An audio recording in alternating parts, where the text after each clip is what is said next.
Hello friends, आज देखते हैं हम होमोजीनियस लीनियर डिफरेंशियल इक्वेशन में कि कैसे सॉल्व करते हैं। तो सबसे पहले होमोजीनियस लीनियर इक्वेशन में कोई जब इक्वेशन हमारे सामने आता है तो उसका हमें ऑक्सिलरी इक्वेशन निकालना होता है।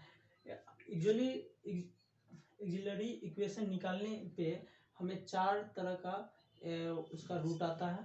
अगर पहला सिचुएशन होता है कि जब हमारा root are real and distinct मतलब क्या हो गया कि हम जब रूट निकालेंगे तो उसका m का जो वैल्यू है ना अलग अलग आएगा। तो जब अलग अलग आएगा तो हम इसका कोरेस्पोंडिंग कॉम्प्लीमेंट्री फंक्शन निकालने के लिए हमें c1 e to the power m1x plus c2 e to the power m2 into x plus c3 e to the power m3x plus c4 e to the power m4x करके आगे बढ़ते जाएंगे। जितना भी हमारा रूट रहेगा उसके हिसाब से हम बढ़ेंगे। अगर 2 निकला तो 2, 3 निकला तो 3।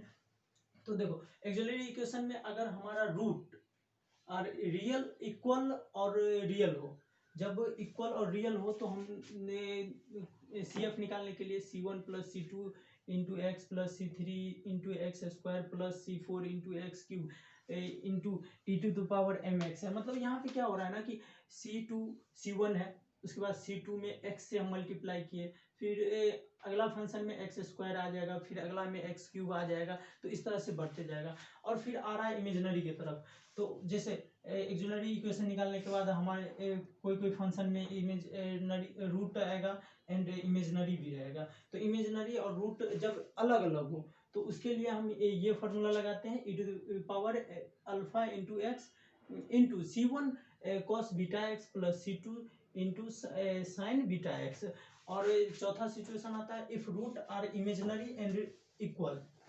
तो जब इमेजिनरी एंड इक्वल है, ये उतना इम्पोर्टेंट नहीं है लेकिन ये है कि इसमें है तो हमको पढ़ लेना है, जानकारी होना चाहिए कि क्या पढ़ना है क्या छोड़ना है। लेकिन इसको आगे हमें पढ़ना तो है नहीं, लेकिन एक नज़र हम देख लेते हैं। अगर हमारा इमेजिनरी और रूट अगर इमेजिनरी और इक्वल हो तो e to the power alpha x into c1 plus c2 into cos beta x plus c3 plus c4 into sine beta x है। तो अब इस पे एक क्वेश्चन बनाते हैं हम 3।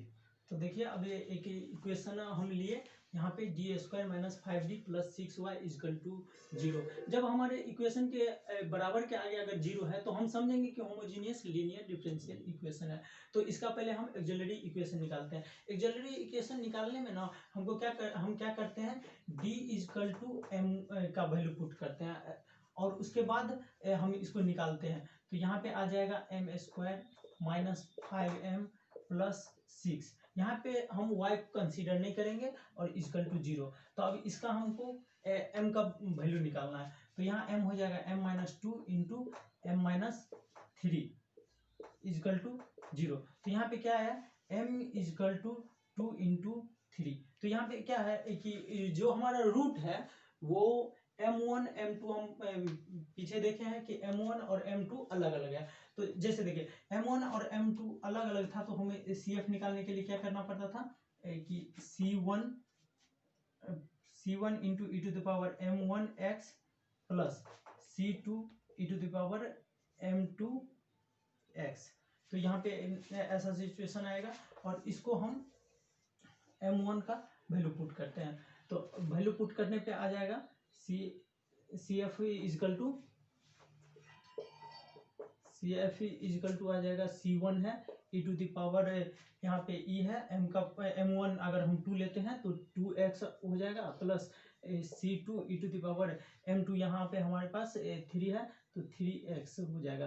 तो ये हमारा इक्वेशन आ जाएगा और इसको हम इक्वेशन को फुलफिल करने के लिए y is equal to c1 e to the power 2x plus c2 e to the power 3x। हमारे यही आंसर हो गया, सॉल्यूशन आंसर हो गया हमारा यही। अब देखते हैं अगला पोजीशन का, मतलब अगला कि जब हमारा रूट सेम हो तब उस पर क्या क्वेश्चन बनेगा। 3 डन। तो देखिए अब हमारे पास सेकेंड इक्वेशन है d square minus 6d plus 9y is equal to 0। तो यहाँ पे आपको ये भी कंफ्यूजन होगा कि d को हम लिखते क्या है। तो d dy by d x को के फॉर्म को ही हम लिखते हैं और इसका पहले हम ऑक्सिलरी इक्वेशन निकालेंगे। ऑक्सिलरी इक्वेशन में पिछले भी क्वेश्चन में देखे थे कि हम डी को एम के रूप में m d is equal to m put करते हैं, d is equal to m put करते हैं और उसको हम ऑक्सिलरी इक्वेशन निकालते हैं। तो यहाँ हो जाएगा m square minus 6m plus 9 is equal to 0। तो अब इसका आ जाएगा, देखिए m माइनस 3 का होल स्क्वायर आ जाएगा। तो यहाँ से आ गया m इजकल टू 3। तो यहाँ पे क्या है, रूट हमारा सेम भी है और रियल भी है। तो सेम और रियल है तो CF क्या होता था, CF अगर आपको याद नहीं है तो हम बता दें फिर से कि यहाँ पे हो जाएगा e⁻ mx into C1 plus C2x। अब देखिए हम यहाँ पे इसीलिए C1 प्लस C2 लिए क्योंकि हमारे पास रूट 2 ही है। अगर हमारे पास 3 रहता तो C1 plus C2 into x plus C3 into x square लेते। तो अब हमारे पास रूट 2 ही है तो यहाँ पे लिखेंगे e⁻, देखिए यहाँ m हमारे पास क्या है 3 है, 3x into C1 plus C2x। तो हमारा सोल्यूशन हो जाएगा e⁻3x into C1 plus C2 into x. तो ये हमारा सोल्यूशन हो गया। अब देखते हैं अगला फॉर्मूला का एक क्वेश्चन बनाते हैं। डन। चलिए देखते हैं अब तीसरा क्वेश्चन। यहाँ पे है d square y by d x square minus 2dy by d x plus 2y is equal to 0। तो अब आप पीछे देखे होंगे कि डी स्क्वायर लिखे हैं, डी लिखे हैं, तो हम बता दें इसमें कोई डरने वाली बात नहीं है। यहाँ पे इसी को हम लिखते हैं डी स्क्वायर है minus 2d plus 2y is equal to 0। बस ये हमारा फॉर्म आ गया। इसमें डी डबल डिफरेंशिएट को डी स्क्वायर से डिनोट करते हैं और सिंगल डिफरेंशिएट को डी से डिनोट करते हैं। तो अब यहाँ पे हम निकालेंगे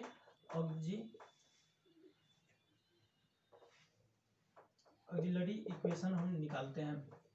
तो यहाँ पे क्या करेंगे, m square minus 2m plus 2 is equal to 0। तो यहाँ पे देखिए हमें पहले m इजकल टू निकालना है। तो minus b plus minus under root b square minus 4ac के फॉर्मूला पे हमें इसे पुट कर लेते हैं। तो यहाँ पे आ जाएगा minus plus 4 plus minus 4 minus ये हो जाएगा 8 बाई 2। तो यहाँ पे देखिए हमारा रूट क्या आ रहा है 4 प्लस माइनस 2 आ रहा है बाई 2। तो आ जाएगा यहाँ पे 2 प्लस माइनस आयोटा।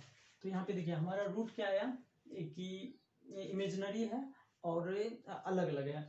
तो इसमें हम CF निकालने के लिए क्या करते थे, CF निकालने के लिए हमारा रूल था C1 e to the power लगाते थे पहले e⁻ alpha x into C1 cos beta x plus C2 into sine beta x। तो देखिए अल्फा को इससे डिनोट करते हैं और यहाँ पे जो इसका कोफिशिएंट है इसको हम बीटा से डिनोट करते हैं। तो यहाँ CF हमारा निकल के आ जाएगा e⁻ 2x into C1 cos beta की जगह हमें 1 पुट करना है। तो cos x plus C2 sine x। तो हमारा ये इक्वेशन आ गया और मतलब सोल्यूशन आ गया। अब सोल्यूशन को हम सही रूप से लिख लेते हैं e⁻ 2x into C1 cos x plus C2 sine x। तो अब देखिए हम बताए थे कि चौथा जो रूल था जिसमें हमारा इमेजिनरी और इक्वल आ रहा था, ऐसा हमारे जो सिलेबस है, सिलेबस में ऐसा कभी क्वेश्चन पूछा नहीं जाता है। जो थर्ड सेम का सिलेबस है उसमें कभी ऐसा पूछा नहीं जाता है। तो उस पर हम ज़्यादा चर्चा नहीं करेंगे और आगे बढ़ेंगे और अगला में हम बताएंगे कि कैसे लीनियर अभी पढ़े हैं और इसके बाद आगे पढ़ेंगे।